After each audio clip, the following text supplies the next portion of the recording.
I am a county legislator. Yes, I represent a district and I will always defend the 6th district. But at the end of the day, I'd like to see our county operate as a whole and think what's in our interest as a collective good, which is why I worked so hard on planning board legislation, region-wide planning board legislation. This county executive, I would say, is the most suburban, urban divide executive I've certainly ever seen in Western New York. And I think that he, every time we call him out on it, explain what other things are on the chopping block, and time again, it is all things that affect the city of Buffalo. You can't organize yourself as the Reform Coalition and then continue to do something that's kind of politics as usual.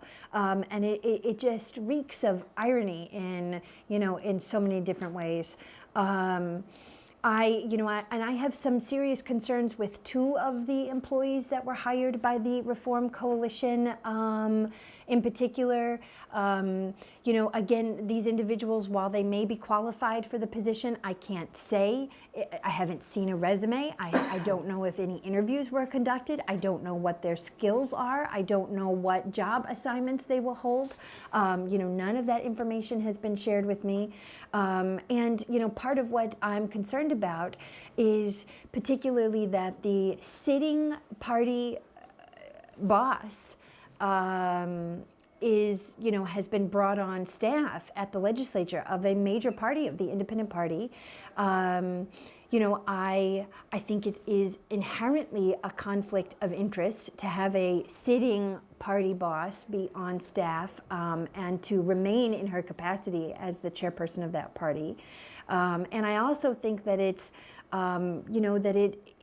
the use of government resources essentially to pay off a political debt, and that's wholly inappropriate in my opinion. You could make all kinds of arguments that Len Lenahan would be qualified to work on central staff. Hell, he was a chairperson of the legislature at one time, but nobody would even think of doing that. I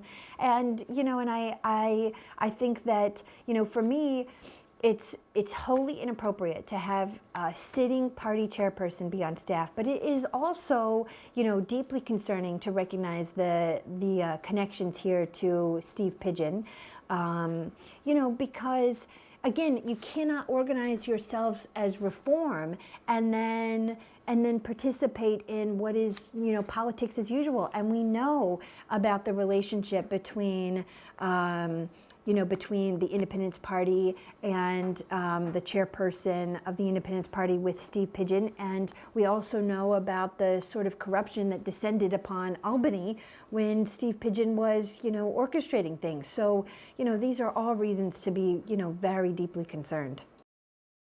I mean, I think that's intellectually dishonest. It's fundamentally, for starters, I'm very proud to have been reelected as the majority leader, but I know that Steve Pigeon called nearly every one of my colleagues and offered them the majority leader in order to go along with the, and to sort of legitimize the Reform Coalition's efforts. So, to suggest that he was not involved is simply dishonest. I agree that there is a blatant use here of taxpayer dollars to pay off these political debts and to express, political favoritism. And I think it's deeply concerning. And I can also tell you that for the last 2 years, I have had a resolution which has been varied in the Government Affairs Committee. Mind you, Barbara Miller-Williams was chair of the Government Affairs Committee, to change the hiring practices of the legislature so that it was not controlled just by the chairperson, but rather so that a majority of the majority would make the decision around the majority staff, and a majority of the minority would make decisions around the minority staff. And the reason for doing that was because it would be subject to open meetings laws, and it would be open and transparent and debatable, and everybody would have to sort of wear the, whatever decisions were made, would be made in a more transparent and certainly a more democratic process, where the reign of the chair would not be that that stronghold.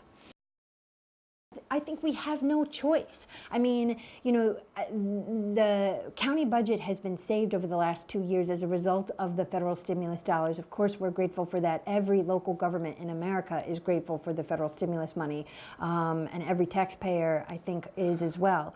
But come the budget of 2011, we are facing a $50 million budget deficit, and that's right now before the state budget crisis has really surfaced and before we know what Albany is going to do with its budget.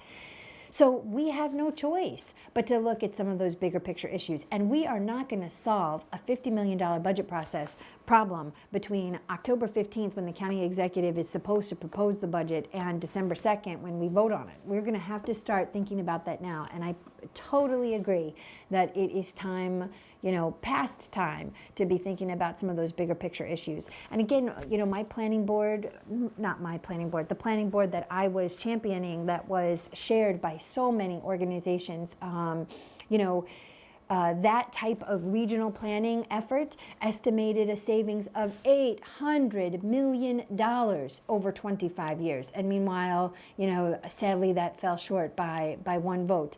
But we can't afford to turn our backs on these things. What will we do? I mean, will the public tolerate the kind of property tax increase to cut that they won't and they shouldn't.